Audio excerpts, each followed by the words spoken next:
बिस्मिल्लाहिर्रहमानिर्रहीम। मैं हूँ रियाज़ भट्टी और आज हम बात करेंगे एक अहम मौजू पर। वो है PTI ममनुआ फ़ॉरेन फंडिंग केस का फ़ैसला। पाकिस्तान इलेक्शन कमीशन ने पाकिस्तान तहरीक इंसाफ के ख़िलाफ़ 8 बरस से ज़ेर समात मुक़दमे PTI ममनुआ फंडिंग केस का फ़ैसला सुना दिया है और फ़ैसले में करार दिया गया है कि पाकिस्तान तहरीक इंसाफ आइन के तहत ममनुआ फंडिंग हासिल करने का इल्ज़ाम साबित हो चुका है और PTI ने 351 बैरूनी कंपनियों और 34 गैर मुल्की शहरियों से ममनुआ फंडिंग हासिल की और इन फंडिंग को यहाँ पाकिस्तान तहरीक इंसाफ ने इस्तेमाल किया। इस तरह तहरीक इंसाफ के चेयरमैन इमरान ख़ान का वो बयान हल्फी भी झूठा साबित हुआ है जो उन्होंने दस्तावेज़ात के साथ मुंसलिक करके अकाउंट्स के डिक्लेरेशन से मुताल्लिक इलेक्शन कमीशन में जमा कराया था।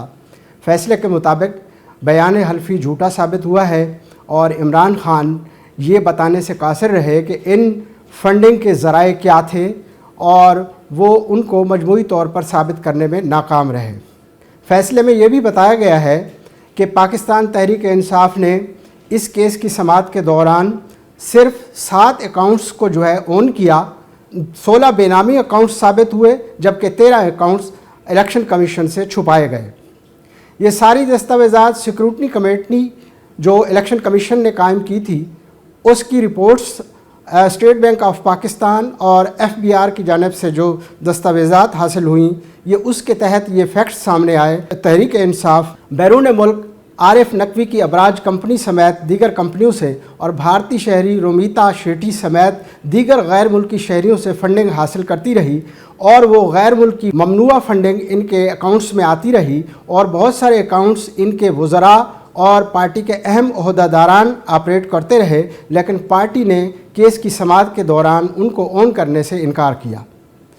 फ़ैसले में ये भी करार दिया गया है कि क्यों ना आपके ख़िलाफ़ ये गैर मुल्की ममनुआ फंडिंग के फ़ंड ज़ब्त किए जाएँ, इसलिए पाकिस्तान तहरीक इंसाफ को एक नोटिस भी जारी किया गया है। दूसरी जानिब पाकिस्तान तहरीक इंसाफ ने इस फ़ैसले को चैलेंज करने का ऐलान किया है और पार्टी के अहम रहनुमा फवाद चौधरी का कहना है कि हम इस फ़ैसले को सुप्रीम कोर्ट में चैलेंज करेंगे। एक तरफ़ा फ़ैसला दिया गया है और इलेक्शन कमीशन पर हमें पहले भी एतमाद नहीं था और अब ये एतमाद मुकम्मल तौर पर ख़त्म हो चुका है। दूसरी जानिब आज़ाद ज़राए का कहना है कि पाकिस्तान तहरीक इंसाफ के लिए ये एक बहुत बड़ा धचका है और ये फ़ॉरेन फंडिंग केस 8 साल ज़ेर समाअत रहा। ये foreign funding case Pakistan Tehreek Insaf के ही बानी रुकन अकबर एस बाबर ने दायर किया था। ये किसी किस्म की ना इंतकामी कार्रवाई है और ना इसमें कोई दीगर पार्टी मुलविस है।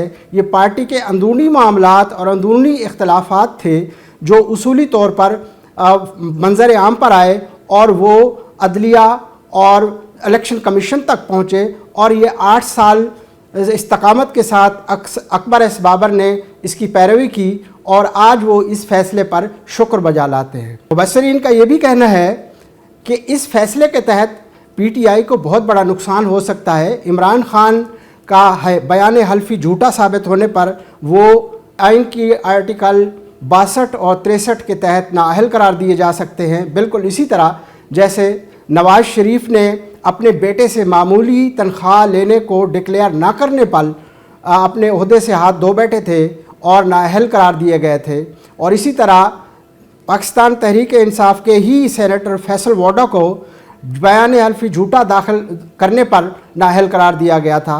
इसी तरह इमरान ख़ान को भी नाअहल करार दिया जा सकता है। इसके अलावा पार्टी के फंड्स ज़ब्त किए जा सकते हैं और दीगर मुज़र असरात भी इन पर आ सकते हैं।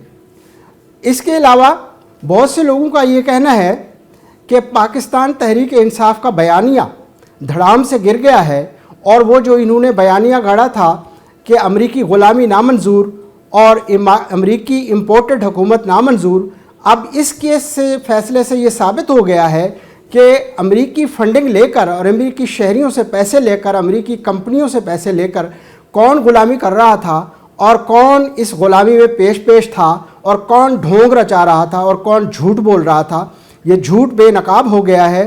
اب یہ اداروں کا کام ہے کہ وہ اس جھوٹ کو منطقی انجام تک پہنچائیں اور اس تحریک کو اور اس پارٹی کو اصلی شناخت کے ساتھ اپنے سسٹم میں جو ہے داخل ہونے سے روکیں۔